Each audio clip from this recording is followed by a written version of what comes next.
In front of me is XIAOMI 17, and today I would like to show you how you can change and customize your keyboard theme.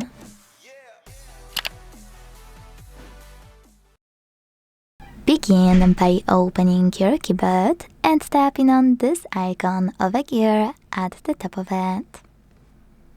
Now tap on Theme and pick any of those by tapping on the best one for you. To see all available ones, tap on those icons at the top right corners. When you see a perfect theme, tap on it. Click on this switcher to manage key borders, and when you finish, hit apply at the bottom right corner. Then go back.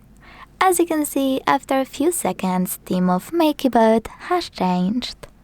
To customize it though, go back to the same settings.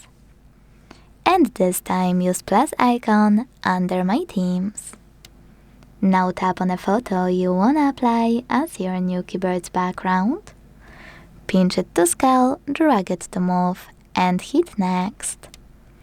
Adjust brightness by swiping left or right. Hit done. Manage key borders and tap on apply.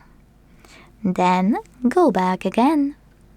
If you wanna manage any of your created or downloaded keyboards under my themes over here, you can remove one of those and then download it again whenever you wish. Click on this pin to remove it from this section. And if it comes to custom themes, of course you can delete it, but you will have to create it again. Or you can edit already existing one thanks to this pen. And make sure to tap on apply. Thanks so much for watching. If you enjoyed this video, leave a like, comment and subscribe. Bye!